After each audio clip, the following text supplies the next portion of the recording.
اعوذ باللہ من الشیطان الرجیم سورۃ البقرہ آیت نمبر 136 سے 138 تک انشاءاللہ آج ہم پڑھیں گے۔ بسم اللہ الرحمن الرحیم۔ قولوا، تم کہو، آمنا باللہ، ہم اللہ پر ایمان رکھتے ہیں، وما انزل الینا،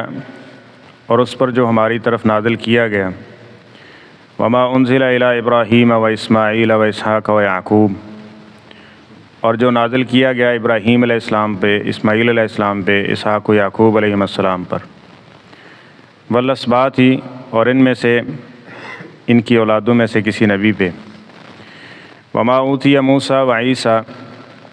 اور جو کچھ موسیٰ علیہ السلام اور عیسیٰ علیہ السلام دیے گئے، وما اوتی النبیون من ربہم، اور جو کچھ بھی نبیوں کو ان کے رب کی طرف سے دیا گیا، لا نفرق بین احد منہم، ہم ان میں سے کسی ایک کے درمیان بھی تفریق نہیں کرتے، ونحن لہ مسلمون، اور ہم اسی کے فرما بردار ہیں۔ فإن آمنوا، پھر اگر وہ ایمان لے آئیں، بمثل ما آمنتم بہ، اس کی مثل جس طرح تم ایمان لائے ہو، بہ، اس پر، فقد اہتدوا، تو یقیناً وہ ہدایت پا جائیں گے۔ وَإِن تَوَلَّوْا، اور اگر وہ پھر گئے، فَإِنَّمَا هُمْ فِي شِقَاقٍ، تو یقیناً وہ سراسر بدبختی و شقاوت میں ہیں۔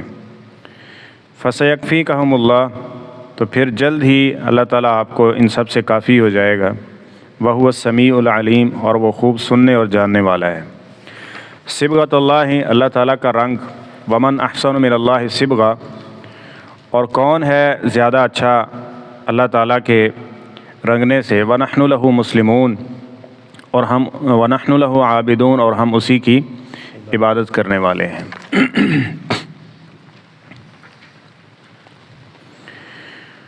آج ہر شخص یہ کہتا ہے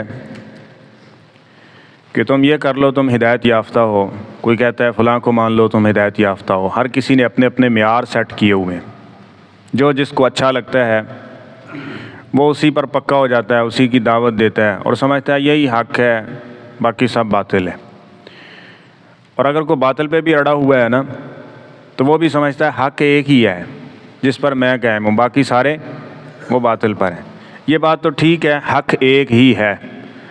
اب حق ہے کیا؟ وہ کسی شخصیت کے نام پہ بننے والا مذہب نہیں ہے، مسلک نہیں ہے، دین نہیں ہے، بلکہ حق صرف وہی ہے جو نبی پاک صلی اللہ علیہ وسلم پر نازل ہوا ہے کتاب و سنت کی صورت میں۔ جس کے پاس یہ ہے وہ حق ہے، اور جس کے پاس یہ نہیں ہے، دعوے اور صرف نعرے اور ان چیزوں سے وہ اپنے باطل نظریات کو یا قرآن و سنت کے مخالف عقائد کو حق نہیں بنا سکتا، اگرچہ وہ خود کو اس پہ مطمئن کرنے کی کوشش کرے۔ عیسائی اور یہودی بھی کہتے تھے تم عیسائی بن جاؤ، بس یہودی ہو جاؤ، تم ہدایت یافتہ ہو۔ تو اللہ تعالیٰ نے فرمایا نہیں، ایسی بات نہیں ہے۔ یہاں آگے کسی مذہب کا نام نہیں لیا، عیسائیوں کا، یہودیوں کا، کسی کا نام نہیں لیا، بلکہ کہا ملت ابراہیم، ابراہیم علیہ السلام جیسا عقیدہ ایمان نظریہ بناؤ۔ وہ کون تھے؟ پیغمبر تھے۔ اور آگے فرمایا نبی کریم صلی اللہ علیہ وسلم کو کہ آپ انہیں حکم دیں، قولو، تم سب یہ کہہ دو، یعنی نبی صلی اللہ علیہ وسلم بھی اور آپ پر ایمان لانے والے آپ کے اصحاب بھی، تم یہ انہیں کہو، آمنا باللہ، ہم اللہ پر ایمان رکھتے ہیں، وما انزل الینا وما انزل الی ابراہیم، اللہ نے جو ہمارے اوپر نازل کیا یعنی نبی صلی اللہ علیہ وسلم پر، اس کو بھی ہم مانتے ہیں، اور اس سے پہلے عیسیٰ علیہ السلام سے لے کے جناب ابراہیم علیہ السلام تک ان کے صحف میں اور الہامی کتابوں میں جو کچھ نازل ہوا،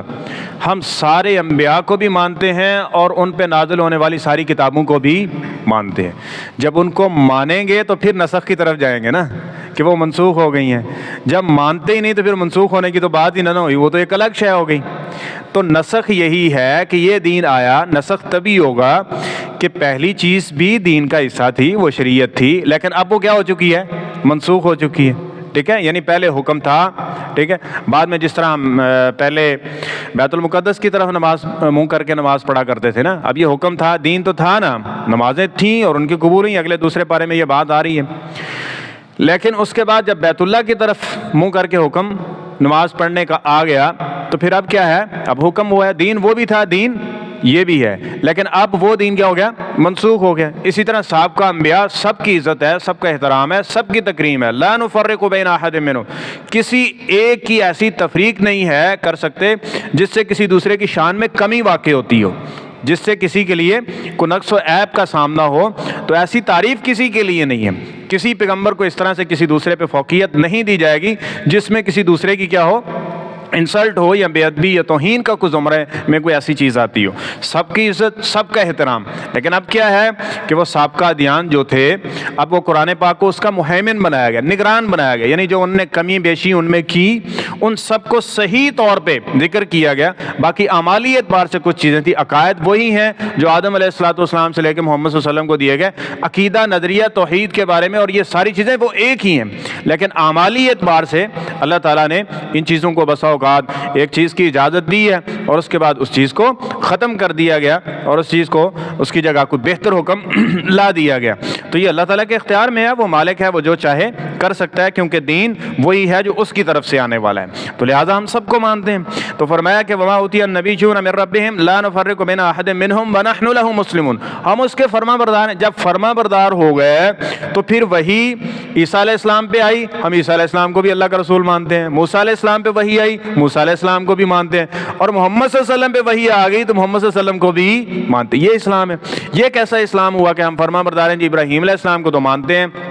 لیکن ان کی نسل سے جو ان کے دوسرے بیٹے اسماعیل علیہ السلام ہیں ان کی نسل سے آگے آنے والے پیغمبر کو ہم نہیں مانتے۔ یہ تو اسلام نہ ہوا۔ ابراہیم علیہ السلام اور آگے یعقوب علیہ السلام، ان کی نسل سے جتنے پیغمبر آنے والے ہیں ان کو تو ہم مانتے ہیں، لیکن محمد صلی اللہ علیہ وسلم کو نہیں مانتے۔ تو پھر تو یہ اپنی بات، اپنی خواہش اور اپنے دل کی بات ماننے والی ہوئی نا، اس کو الہ بنانے والی بات ہوئی، اللہ کی بات تو نہ ماننے والی۔ اللہ کی فرما برداری کا مطلب یہ ہے کہ جس کو اللہ نبی رسول پیغمبر بنائے گا، جو حکم نازل کرے گا، ہم نے اس نبی رسول پیغمبر کو بھی ماننا ہے اور اس کے حکم کو بھی ماننا ہے اور اس کی تصدیق کرنی ہے۔ یہ ہے ایمان۔ اور آگے پھر اس کی ایک عملی مثال دی تو فرمایا کہ فَإِنْ آمَنُوا، اب یہ معیار بن چکا ہے کہ اگر یہ لوگ ایمان لے آئیں گے بِمِثْلِ مَا آمَنْتُمْ بِهِ، جس طرح تم ایمان لے کے ہو، جس طرح کل آپ فرما دیجئے، قولوا آپ سب فرما دیجئے، یعنی آپ کیا صاحب، اور اسی طرح فرمایا کہ اگر یہ ایمان لائیں گے اس طرح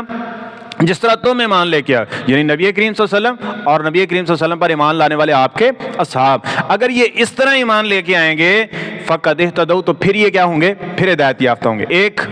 پیچھے مثالیں دیں کہ ابراہیم علیہ السلام جیسا بنو، پھر نبی کریم صلی اللہ علیہ وسلم آنے کے بعد عملی مثال صحابہ کرام رضوان اللہ علیہ مجمعین کی دی کہ جس طرح یہ ایمان نبی پاک صلی اللہ علیہ وسلم پہ لائیں، ایک ظاہری مثال ہے تمہارے سامنے کہ نبی علیہ السلام کو جس طرح انہوں نے مانا ہے تم بھی اسی طرح مانو گے تو پھر تم ہدایت یافتہ بن جاؤ گے۔ تو صحابہ کے ایمان کو اور ان کے عمل کو معیار بنایا گیا ہے کہ اس طرح سے تم ایمان لے کے، یہ اللہ نے بطور نشانی اور بطور امتیاز اور بطور ایسے سمجھے مثال اور نمونے کے طور پہ ذکر کیا کہ اس طرح مانو جس طرح جناب صدیق، جناب فاروق، جناب عثمان، جناب علی المرتضیٰ رضی اللہ عنہ اور اس طرح دیگر اصحاب نے نبی پاک صلی اللہ علیہ وسلم پہ ایمان لائے اور اپنا جان مان ہر ایک چیز نبی کریم صلی اللہ علیہ وسلم کے لیے آپ پر فدا ہے، آپ پر قربان ہے، اور جو آپ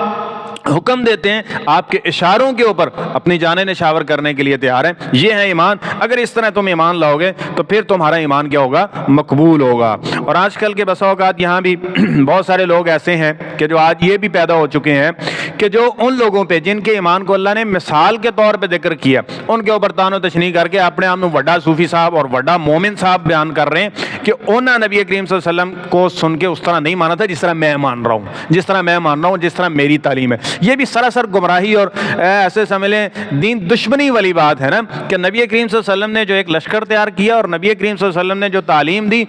اس دور کے اندر جس کو نبی علیہ السلام نے خود بہترین کہا، او بہترین نہیں سن، اسی بہترین ہیں، ہم زیادہ مومن ہیں اور ہم زیادہ اسلام کی روح کو سمجھنے والے ہیں۔ جن نے خود رسول اللہ صلی اللہ علیہ وسلم سے دین سیکھا انہوں نے معاذ اللہ انہیں سمجھ نہیں آئی جنہیں ہمیں سمجھ آ گئی، تو اللہ ہمیں ایسی گمراہی سے بچائے۔ یہ گمراہیاں چلتی رہیں گی اور یہی ہوا۔ نبی کریم صلی اللہ علیہ وسلم نے قرب قیامت یہ ذکر کیا تھا کہ ایسے لوگ پیدا ہوں گے جو اول طبقے کے لوگ جو ہوں گے ان کے اوپر لان تان کریں گے اور اس کو اپنا دین مذہب سمجھ لیں گے کہ یہی خیر ہے، یہی بہتری کے اوپر باقی رہی کمی کوتاہیاں تو کمی کوتاہیاں تو سبھی چلتی ہیں، صرف انبیاء کرام ہے کہ جو معصوم عن الخطا ہیں، جن سے کوئی خطا اور غلطی نہیں ہوتی، باقی تو انسان ہے۔ آدم علیہ السلام جو اس دنیا کے پہلے انسان ہیں جہاں سے اللہ نے تخلیق کا آغاز کیا ہے وہ بھی پھل کھا کے اس دنیا میں ہے، تو یہ ساری چیزیں چلتی رہیں گی، لیکن اس کے باوجود معیار ایمان کیا ہے؟ وہ نبی کریم صلی اللہ علیہ وسلم کے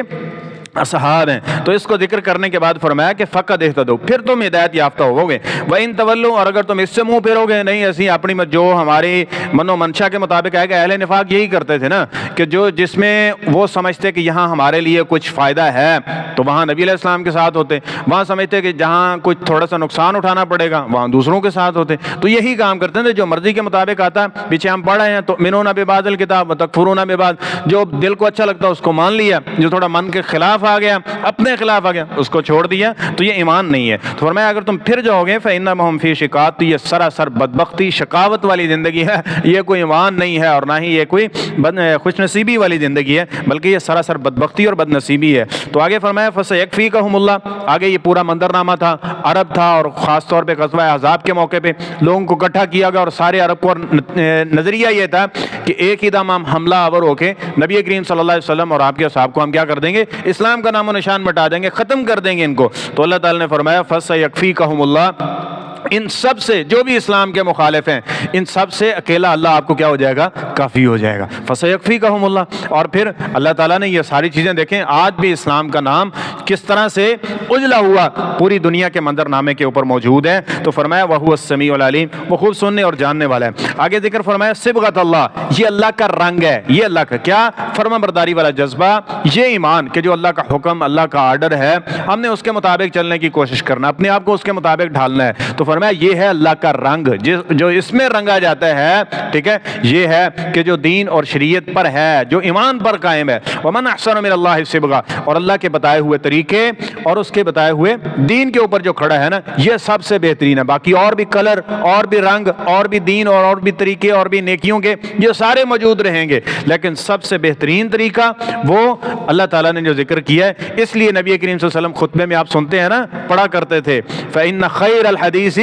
کتاب اللہ وخیر الہدی ہدی محمد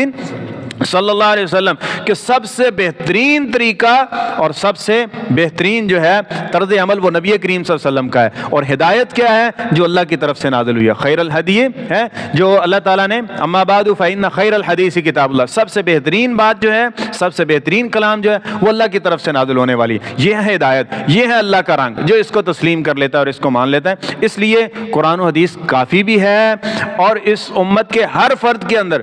اگر کوئی بھی بیماری ہے تو اس کی اصلاح صرف قرآن و حدیث کے ساتھ ہو سکتی ہے۔ اس کے علاوہ باقی جتنے بھی میتھڈ بنیں گے، جتنی بھی ایسی چیزیں بنیں گی، قوانین بنیں گے یا یہ چیزیں بنیں گی، ان میں وہ چیز نہیں ہے، کیونکہ صبغۃ اللہ ہے، ومن احسن من اللہ صبغہ، اللہ کا یہ چیلنج ہے، جو ہم نے دین، اصول، مذہب دیا، اس سے بہتر کوئی اور ہو ہی نہیں سکتا۔ اس کو ایک رنگ کے ساتھ تمثیل دی گئی کہ اس سے خوبصورت کوئی اور رنگ ہے ہی نہیں ہے۔ اللہ نے رنگ تو نازل نہیں، مراد اس سے کتاب و سنت ہے، کہ جو ہم نے دین دیا، یہ کتاب و سنت دی، یہ آخری نبی صلی اللہ علیہ وسلم کی تعلیمات ہیں، اس کے برابر کسی اور کی ہو سکتی ہی۔ اب کو بنانے کی کوشش کرتا ہے تو وہ احمق ہے نا، اپنے سرے سے کوئی نئی نیکی بنا رہا ہے، بدعات۔ اسی لیے سب سے برا کام اس کو شر الامور محدثاتها کہا گیا نا، سب سے بدترین عمل کیا ہے کہ جو دین پر،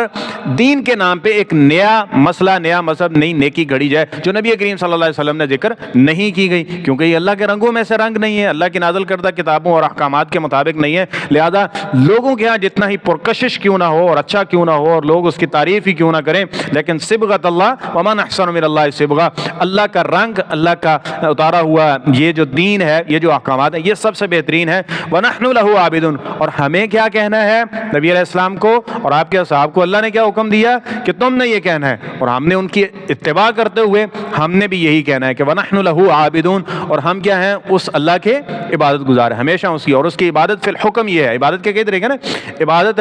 یعنی ذات ہے، اور اسی طرح اسماء و صفات ہیں، اور اس طرح عبادت و علم کے اعتبار سے ہے۔ تو ہم جس طرح اس کی ذات میں کسی کو شریک نہیں کرتے، اسی طرح اس کی صفات میں بھی کسی کو شریک